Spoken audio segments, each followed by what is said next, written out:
ready? You got me running. I am Meredith Hirsh, and this is Working Healthcare. I just interviewed a dear friend of mine, Lynette Byrnes. We've known each other for probably about 18 years. If you're in the rheumatology world, you definitely know Lynette. And if you aren't in the rheumatology world, you will be very happy that you sat down and listened to today's episode.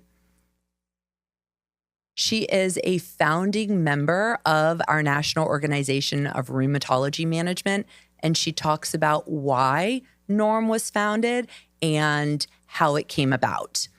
She's also a past president of the New York chapter of the Medical Group Management Association, and she talks about how she just got it done. She juggled it with kids and a full-time job and never saying no. Does that sound familiar? We dove into vertical integration within our healthcare world and making sense of it all. I actually even brought up a conspiracy theory, and I'm not really a conspiracy theorist, but it's an interesting idea because I truly believe you can't fix what you don't understand. Lynette Byrnes, welcome to Working Healthcare. Hi, Meredith. How are you? Good to see you. I'm very excited to see you again. We have run into each other a couple of times this year, and we used to run into each other a lot more because you are one of the founding members of the National Organization of Rheumatology Management. How did that come about? That actually came about. I went to my first CSRO meeting with Max Hamburger, and they were talking about an administrator had come up and just started talking about what he was experiencing, and it just resonated after that. Max and actually Dr. Schweitz. And people who don't know that, Dr. Max Hamburger, rheumatologist up in New York. If people haven't caught it yet from your accent, you're a New Yorker. And, and Mike Schweitz is a rheumatologist who is now retired in Palm Beach County. And CSRO is the Coalition of State Rheumatology Organizations. Correct. And they just celebrated their 21st anniversary, and they formed NORM like the year after. So go in, tell me a little bit about this. So what happened was Joe, Dr. Crisante, now up in Buffalo, also had Christine Mann there as well, who's now in neurology. However, they pulled us out afterwards and said, we just thought you two really need to get together and create some kind of communication network. So with Ruben Allen, we had our first meeting, and there were, I believe, 5 of us, and I'm the only one left in rheumatology, which tells you my age too. But whatever, I'm still. No, we have Ethel Owen. Ethel Owen. Wasn't she there at the first one? That was after that. She wasn't there at that time. Okay. So that very first meeting. Okay. Then Ethel came in after Mike hired her, which was like, I'm going to say a month behind that. Yeah, I was going to say and I went into rheumatology about the same time, which was 18 years ago.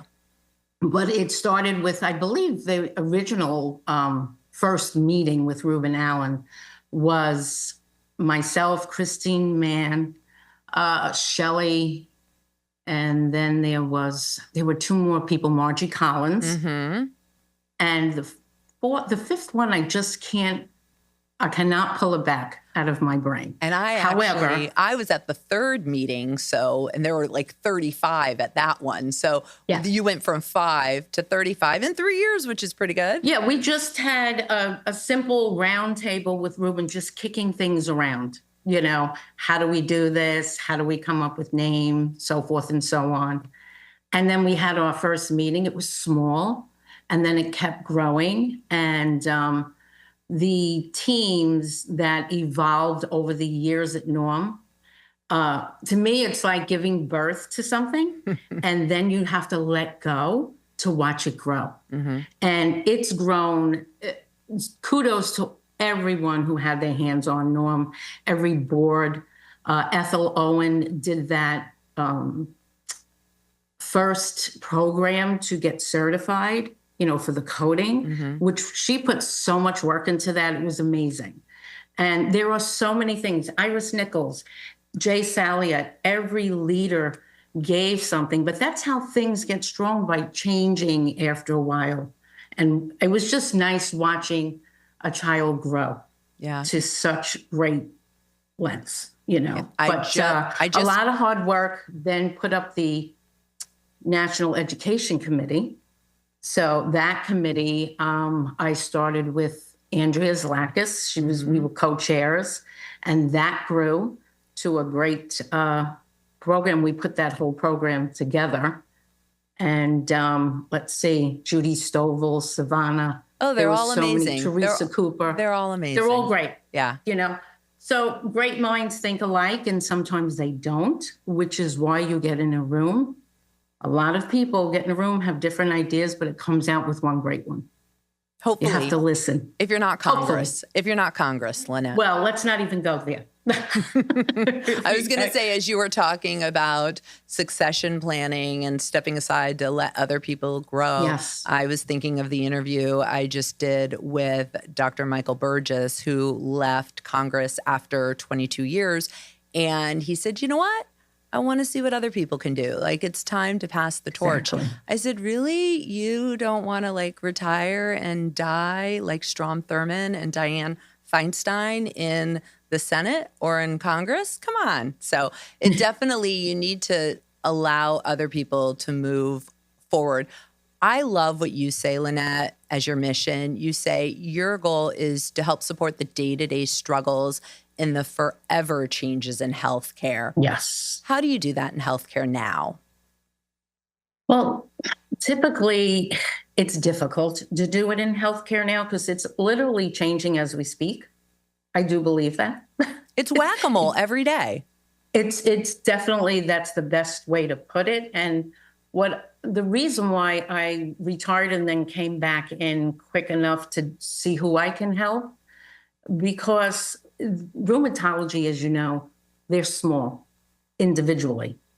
They're small practice. They don't have the means that your practice has, that Max Hamburger's practice had. We had a lot of good leadership within that practice, which was what started Max and I to go on that crusade for United Rheumatology. Mm-hmm. There are so many administrative burdens and loopholes and changes that are constantly happening, that who's able to wear the chef, cook, and bottle washer? That's what majority of leaders in a rheumatology practice is, because they're usually 4 or less.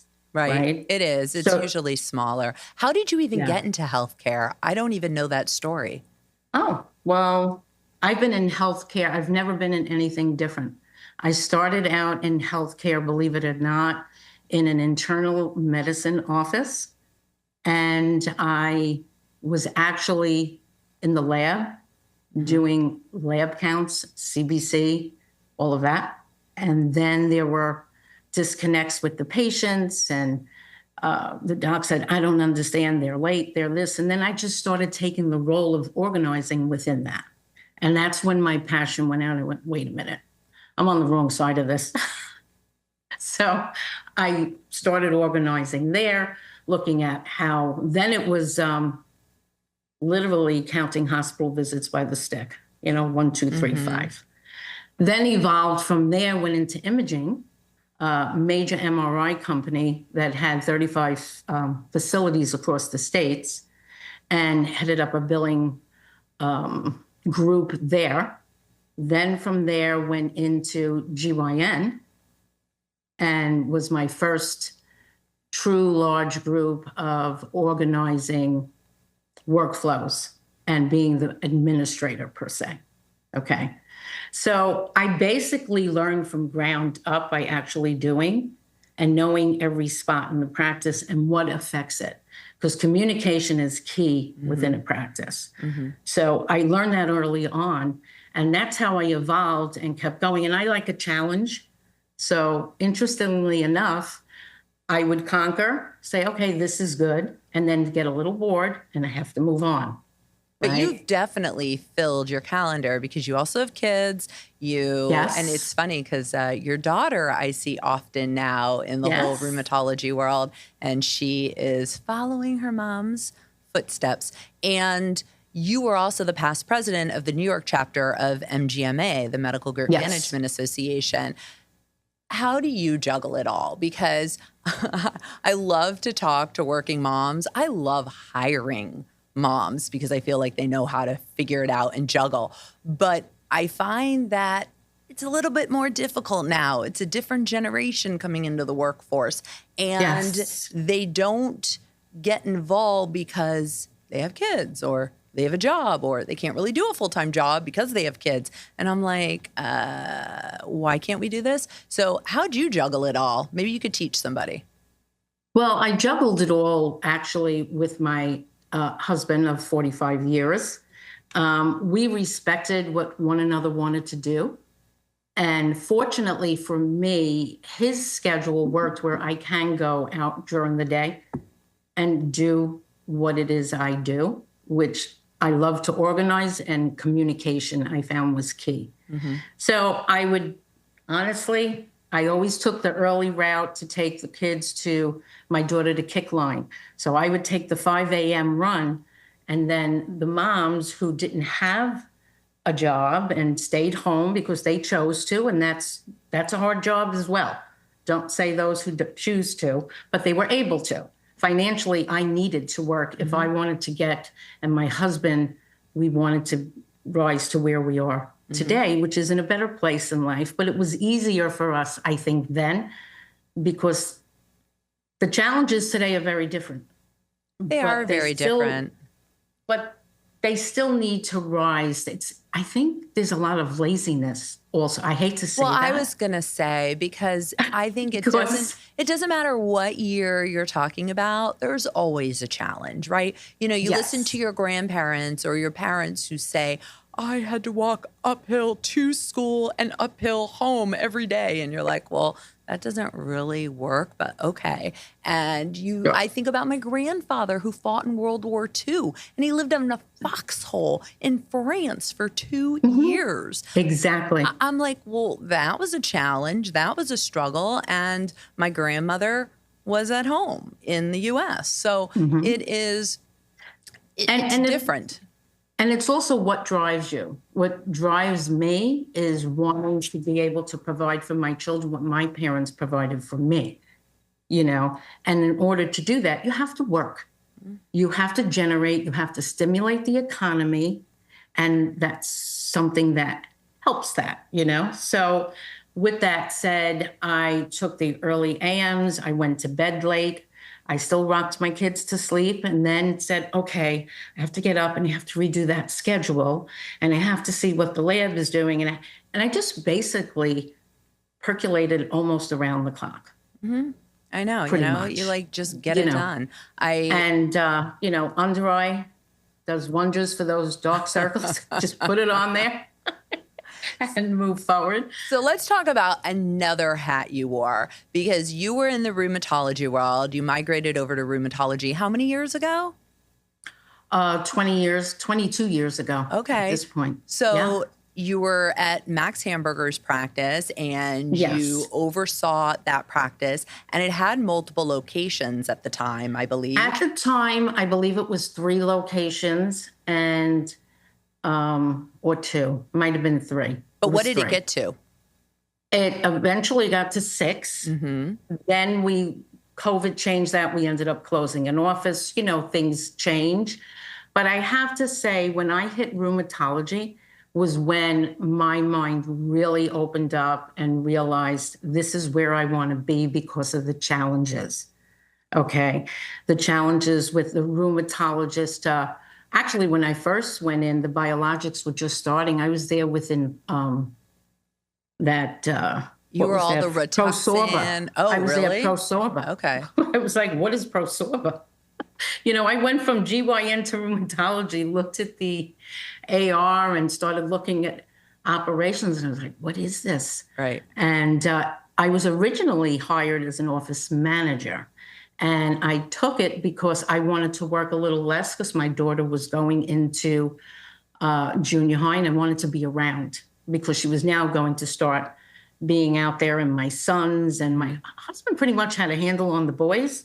But the girl, I said, nah, I gotta be around. So I thought I would work a little less. Well, That it didn't ended happen. up, I started seeing things, and I'm like, all right, there's something wrong here. So Max and I pretty much, he taught me so much. He taught me the small word of no, because I say yes before you're even asking me what you want me to do. I'm a fixer. Yes, I'll do it. I'll fix it. And he taught me, when you are in a room with people, listen, which is hard for me because I tend to interject a lot, but, and tell everyone what they need to hear, not what they want to hear, which was very good advice. And he and I just started looking at his practice and really fine tune the operations, and then put people the working order. You have your billing manager, you have your person who does all the authorizations, the burdens, and so forth. We've identified waste. After a while, I said, what is all this waste, Max? We have so many patients that have to get a double supply of, say, Emerald, whatever it is, okay? And the efficacy changed, or something changed, policy changed. You have those non-medical policy switches, which we'll talk about probably later. But, and I say, and this drug is sitting here and I cannot donate it. The patient cannot donate it. And it's a waste, and it's being paid under the policy. And I don't think they even know this. So we did our first meeting in Manhattan with Blue Cross, and that opened up a whole plethora of conversations and such. So it was pretty eye-opening, and we made a lot of changes because of this. And Max is the first physician I ever met that had business sense, I have to say. He understood there is business, and a lot of people, I won't say people, physicians, they care about people. They're there truly to take care of the patient's outcomes, okay? And that's why I feel communication and operations is key to remove the walls that the patient and physician should be like this, okay? Shared decision between the patient and the physician. But over the years, I see them going apart and apart for everything that's coming in between it. Yeah, who's responsible for that? Who's responsible for that? The payers, the PBMs, the people who come in and want to be one big unit and not independent, because it's all about what they get to keep and take. It's about what they get to take, which is where it's not what you earn, it's what you get to keep. So the physicians kept earning less and keeping less, but yet they have to still give quality of care. But if you're trying to constantly fill your schedule, see 6 patients per hour as opposed to 4, it diminishes the quality of care. And I believe that is what all of those large entities that bought practices and the hospitals around that ate up all the small guys, because they gave them that carrot. Behind every carrot, there's a stick. Well, I heard a earn. doctor say to me, if you hear the word lean when they talk about operations, Lean just is mean. run, right? Just run. Run. People say, oh, the lean process, lean is lean and mean. Well, it is actually mean. Lean is you get in, you have to be timed, you have to get out of the, that changes quality care. It truly does. And I think the independent practice is the one who needs to stay independent so they can make the decisions with the patients. And that's where this whole United came in front of. And that's what I want to talk about. So Max was responsible for creating United Rheumatology. I think I was at their second ever conference or meeting, and I just wanted to learn more, and I left very inspired. what is United Rheumatology and what was the mission behind it? The mission behind it was to keep physicians independent, a physician-run organization, not some CEO. And look, you need the operations and you need all of that, but you need the physician to understand what he needs. So it was a physician-run. That was the premise. And with that said, when you look at what physicians do, how they decide things, they have to look, especially a rheumatologist, they have to go from A through Z to go back to C. This is your problem. They diagnose and treat and find out quite a bit about a patient, So for them, in order to do that, they had to remove all of the burdens in between. And that was the first time I think physicians realized they had a business. And how do we run our business? We know, look, we're smart. We know how to take care of a patient and manage diagnosis and manage medicines and so many things they're good at. But they were never taught the end of the business. It was just, it was okay. It was like mom and pop. Money comes in, you pay your bills. Then all of a sudden people are struggling.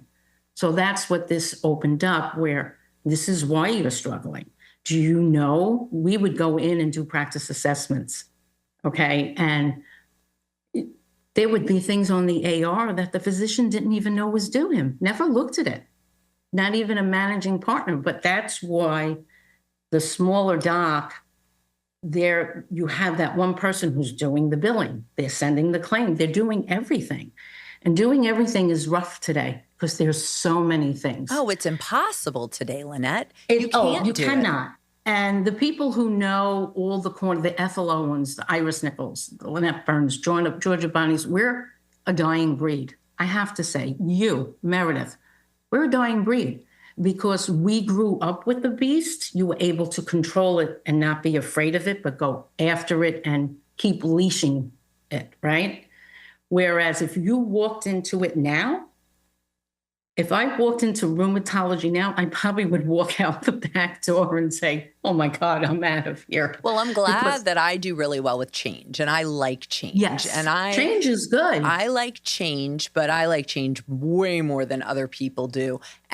But it is constantly changing healthcare. It is so regulated that you have to be aware of what's going on. I mean, I get updates every day from Medicare, by the way, from CMS. I'm on a subscription to get email updates. Sure. And I think I'm pretty savvy and understand what's going on. And all of a sudden, actually this morning, there was an update. And I'm like, what's happening? What's MGMA doing? And I wasn't even aware that there's something that may have impacted us after the government reopened. And I had to send it over to our RCM director and say, hey, is this impacting us? Like, have you looked at how we've been paid since October 1st? Were we actually paid correctly? And that's a whole different animal, but you're right. Sure. And you have to have a team and you have to figure out how to do it. And that's where United Rheumatology started, so we would all sit in the room together. But United Rheumatology doesn't really exist anymore. It does, but it doesn't. So it was acquired. And walk me through that acquisition and how that happened. I believe it was after COVID. United Rheumatology still existed after COVID, where a lot of entities, and United Rheumatology also had a hand in keeping the people up on, like Andy Konkoff, going in and talking about how do you put up your PPE, your COVID, what do you want to call it, compliance, the face mask, personal protection, and all of that. How do you? There were PPE burn calculators, so you can see how much, all of this. We just tried to keep people in the know. What's Doxy Me? I mean, when you think about COVID, within 24 hours, you had a program up and running that you can see patients telehealth and be able to get these dividers. And it was incredible. And it was rough for everyone. Everyone suffered through COVID, not just rheumatology. And I think all of this communication applies to any practice, to let you know. It's just you need to know your specialty and need to know what you need to focus on and what are your profit centers and such. However, so with that said, Specialty Network was very impressed that United Healthcare was still, that United, oh God forbid, United Rheumatology was still going strong. And they also were an organization that cared about practices and taught like we did. So they felt it was a good synergy. And it actually helped us because it helped us grow. It helped us to, because everything cost, right? And we, United Rheumatology, nobody really, we had help. So all the administrators and the initiatives I ran, we didn't charge anyone for it. You know, that came with being a member of United. But did they make money? But United Rheumatology also had a GPO, a group purchasing organization. That was Did they make any money through those rebates or anything from the pharmaceutical companies to help support the staff that was hired by United Rheumatology? Not enough. You know, and Max was determined, as everyone who was on the board of United Rheumatology, you know, we would just go out and just keep fighting because we really believed that together we were stronger. I also thought at the time that data was getting collected, and the goal was also to be able to sell that data to, I don't know who, but to sell the data to whether it was the insurance company or to Medicare. Well, there were a lot of things that we decided would be best to collect the data to show the improvement on a patient, because everyone wants evidence, right? So we created a model that, and it was a big challenge because you have all different EMRs. So how do you collect it? Then you need a data team. How do you collect that? And it wasn't intent to sell it. It was intent to sell what the rheumatologist accomplished by utilizing this. And the intent was to remove prior auth. That was the intent, was to remove the mother may I. If we can get in front and show the payers, here's who we are, here's what we do. Yes, here's what we cost. But however, do you see what it can cost elsewhere? If they don't have access to this is patient outcomes. So we started collecting the rapids, the outcomes, and try to put that in a way where you can see the difference when a patient first started to how that changed, how the patient's quality of life, a patient who's put on a biologic or any kind of therapy, okay? Not necessarily infusion, it could be the self-administered, it could be methyltrexate, whatever it is, the first start. You can see the difference in their quality of life. You'll have someone who couldn't work. They were not working, they were bleeding another part, you know, they were on disability or they're collecting unemployment, they cannot function. Then they see the rheumatologist, they're diagnosed, they're given the drug, and all of a sudden, they're a functioning person. They have a life. A lot of people, believe it or not, do want to work, those especially who have family to support, because once you were working and then all of a sudden you cannot function or take care of your children because you can't even pick them up because of your autoimmune diseases that affect you. And we have serious, you know, you have the rheumatoid, you have lupus, you have scleroderma. There's so many things, ankylosing, that this now has them function. So now they're stimulating economy, they're working, they're able to purchase food for their family and not be on the system and draining another part. So the ecosystem, it really gets affected when people go into a different part of it. So when the payers try to, because prior auth is a block, I know they want to see what they're going to spend, but they also look at to see what they don't have to do. Okay. Well, you know what? You think about it. How long does someone stay on an insurance plan? insurance companies are not in it for the long game, right? It's not No. health care. It's really, I don't know, sick care, right? You Mm-hmm. wait for somebody to get sick and you think, okay, how can I provide the lowest monetary care to get this person going until they have to go off of my insurance, or I kick them off of the insurance next year, Well, right? that's what typically happens. They Exactly. get thrown off because they get too high in cost. So now it's costing. So it's really well care, and Medicare Advantage does take advantage because it doesn't work for sick people. No. It just doesn't. Okay. You have to be well, and then it's fine. It's great. But once you're sick, you run into problems, and we know this. And the payers are actually leaving it. Oh my because goodness, they're everyone. realizing Humana Lab, United they are Healthcare all dropped a disabling it. ton Yes. for this So year. it just proves to what we say. Sick people cost money, and we have to figure this out. But we can prevent it. We can prevent it by providing these treatments that will help. GLP-1 is a great example of this. And, in order to get these GLP-1s or have insurance cover it, you have to have diabetes. Well, what about somebody who's pre-diabetic? What about somebody who is morbidly obese? We know obesity is the number one reason for illness in our country. And a lot of Americans fit that criteria, right? They are obese. But you know what? Maybe a 19-year-old, a 20-year-old, a 30-year-old, they don't actually have diabetes yet, but they're morbidly obese.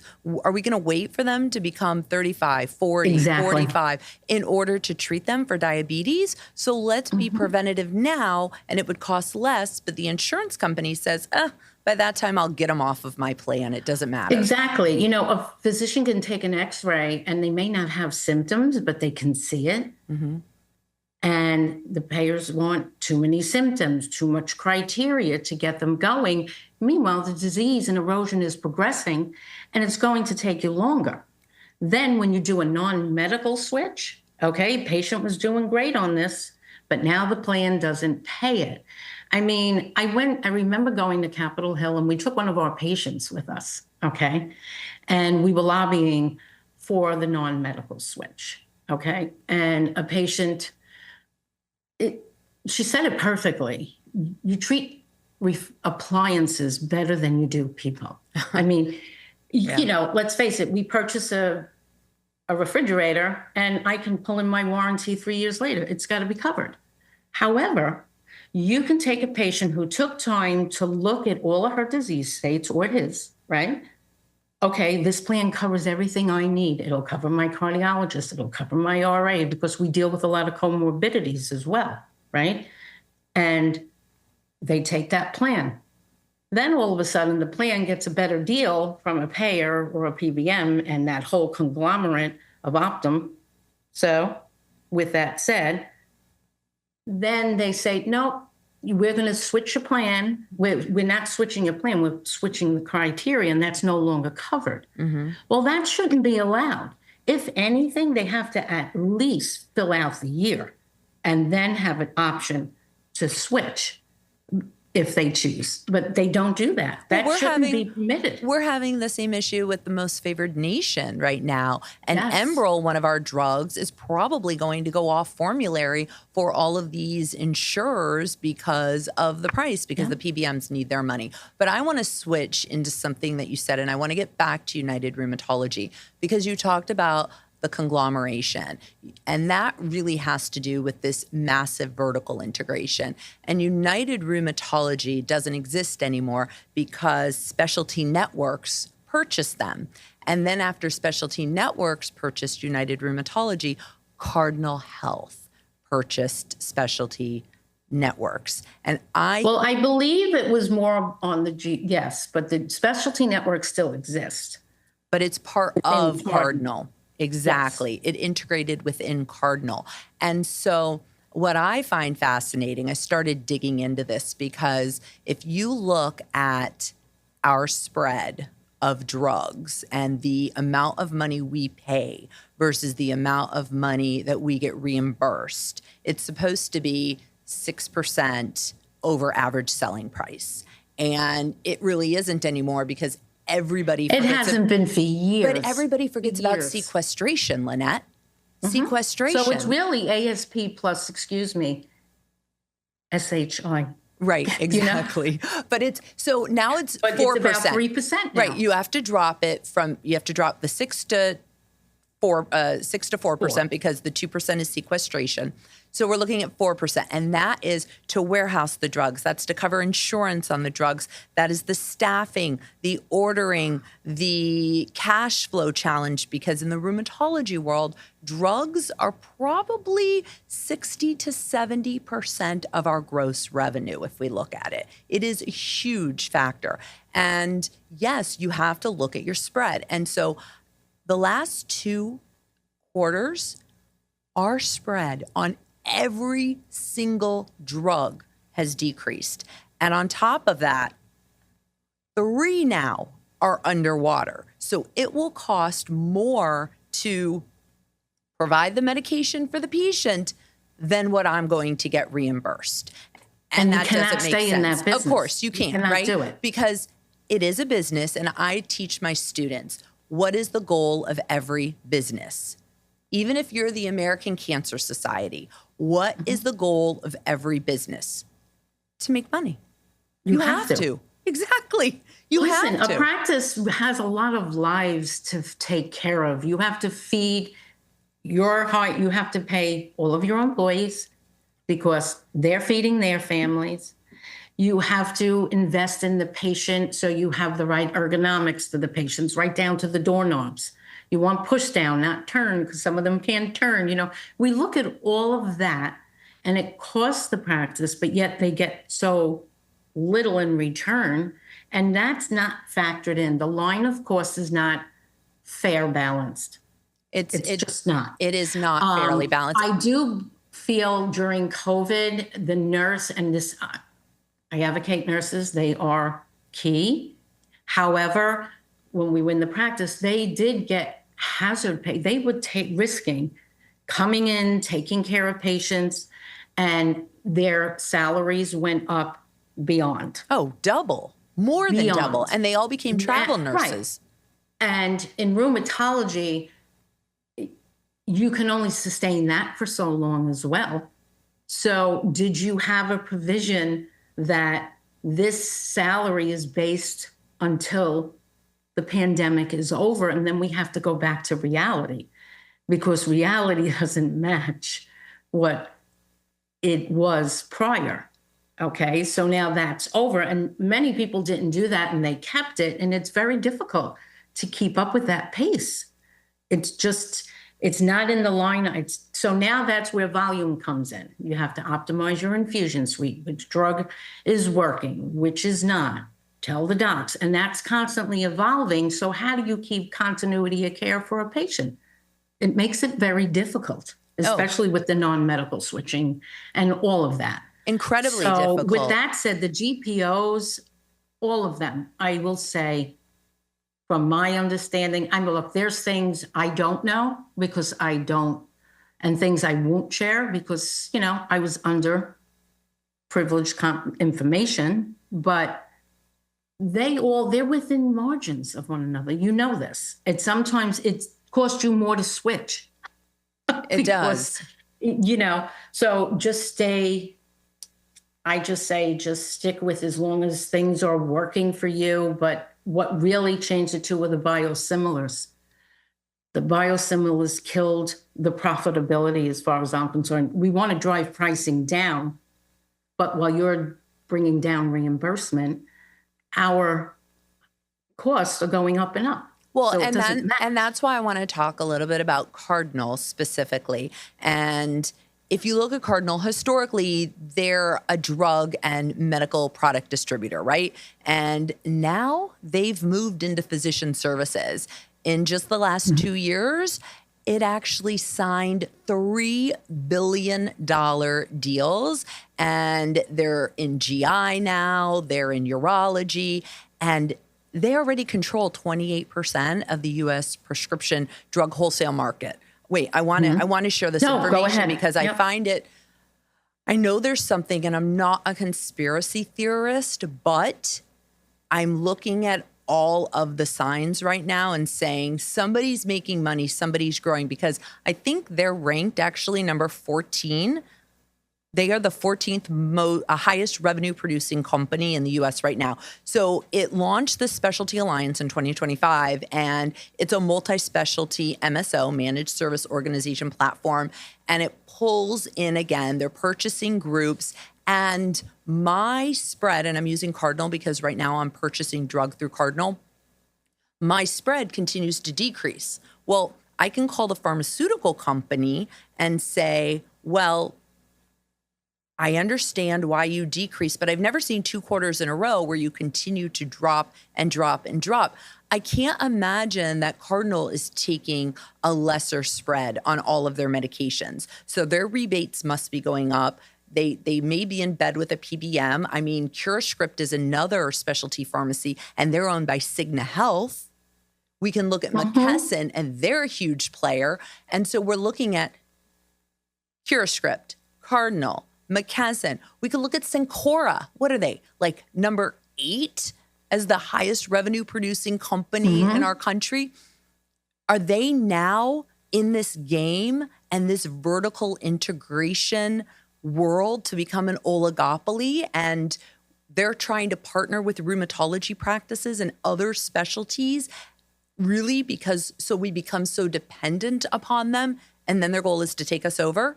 There's my conspiracy theory. I hear your conspiracy theory, because I'm always wondering why because nothing's free. No one's that nice in business. There's always something for someone. We're all looking at the bottom line. However, I think what's happening, and I'm going to go away from your conspiracy theory, not saying you're right or wrong or indifferent. From my mindset, I think everyone has realized what you and I realized years ago, okay? You have to manage the practice well in order to stay afloat and make money. They realize now with the changes, with the biosimilar, the reimbursements, physicians, if they can pay a bill, they're going to pay it. They don't want to not pay a bill. If they're not, they're having financial burdens. And many of it is because the practice isn't managed well. It's not being managed well. So for them to be able to have their bills paid and not go in arrears, because after a while, what can they do? Oh, they can hold you hostage for the rest of your life, even if you retire or whatever is in your contract that you wrote, because I've seen many from a standpoint of being an administrator, not working with specialty networks or anything like that. I'm just talking from my professional experience as an administrator.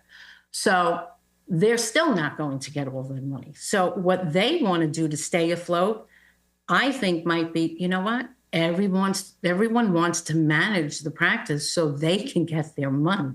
Because if the practice is managed well, they'll be able to pay them. And they won't be, everyone wants to manage a practice now. That's the biggest thing. Really? I can't find people to help manage the practice. No, because they want you're to not own looking it. at They the want level to they're looking at. Exactly. They want to You own cannot the practice. afford that level, because right now, for someone to be able to manage your practice where you're comfortable and you don't have to check and shine the flashlight, because I know I'm a little controlling, and where I have to understand what everyone's doing and trust and verify that it's being done. And everyone falls off the grid once in a while and makes a mistake. No one's perfect. So it's important that you have these controls in succession. So what I would say is it's difficult because we cannot afford that person that can step in and do it, which is why I've been busy just answering calls from physicians that call me and say, I'm having a problem, and then I'll talk to someone within their practice and they don't even understand the challenges. Or they don't have someone checking the policies, right? You and I know we have someone always checking policy for changes because, as we both said, it changes all the time. So with that said, I think it's affordability for the right support that an administrator, office manager, chef, cook, and bottle washer needs. How are we getting that? Because I certainly don't think we're going to get it from the Medicare physician fee schedule. No. Even though they're stating that the conversion factor went up, it's still they're taking practice cost into play, and they increased it by, I think, for non APMs, like ourselves, we're not an advanced payment model. I think it's $33.40 was the increase for it was a slight increase. The physician fee schedule. It was a slight. It wasn't that percentage, but it went from one to another, and it was slight. But then you have to take some from somewhere else because, as we all know, Medicare is a net neutral program. Right. But what people need to realize too, when they hear, oh, I remember a few years ago, level 3, they reduced the rate, but they increased the rate on level 4. Mm-hmm. So you have to see what it is, run your KPIs within know your payers, run your KPIs and say, okay, these are how many level 3s we have. These are how many level 4s. So it actually is working for us because we have more level 4s and it's not going to make that. And if you have more level 3s, why? What's the diagnosis? Are your doctors coding correctly? There's a lot of undercoding as well as overcoding. And undercoding is just as dangerous. And there's also downcoding from insurance companies. Yes. Well, I believe Cigna's doing that now. Yeah. They're immediately downcoding you, then asking for the records, and then you have to prove that you supported it. So what do? You should send the coding with it, because you can, to beat them at their game. And what they'll do is, if you respond quick, you start sending your first 20 or so claims out with the support, they'll take you off their list and they won't continue to downcode you. No, well, that's a good tip, but I don't take Cigna, but that's a good tip for other people for sure. I do know that that happens, but there's so many things that...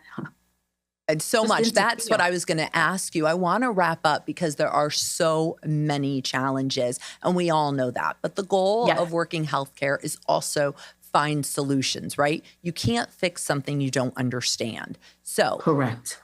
What one change would you make within our American healthcare system, Lynette? One change? I would like to remove Mother May I, prior auth. Well, I love that. It's very well said. You and I both know that certain states are the test pilot site for CMS to actually require prior authorizations. So that is an amazing request. I would agree with that. And I'd love for people to respond on LinkedIn or follow me at meredithhirsh.com and actually write in a response to either what they would change within our American healthcare system or prior authorization challenges, Mother May I challenges that they've experienced and why we need to get rid of prior authorizations. I mean, it's reduces the access to care. And while you're waiting, disease is growing. We need to treat our patients better. Lynette Byrnes, thank you for joining me on Working Healthcare. If this conversation hit home or made you think a little differently, don't keep it to yourself. Share the episode, tag a friend, or post about it on social media. Connect with me on LinkedIn to keep the conversation going in between episodes. If you've got a question, an episode idea, or someone you think I should feature, send me a note at meredithhirsh.com. Thank you all for the 5-star reviews. They help more listeners find the show. New episodes drop every Tuesday. Subscribe so you don't miss what's next. Tune in weekly as we explore the inner workings of healthcare, because you can't fix what you don't understand.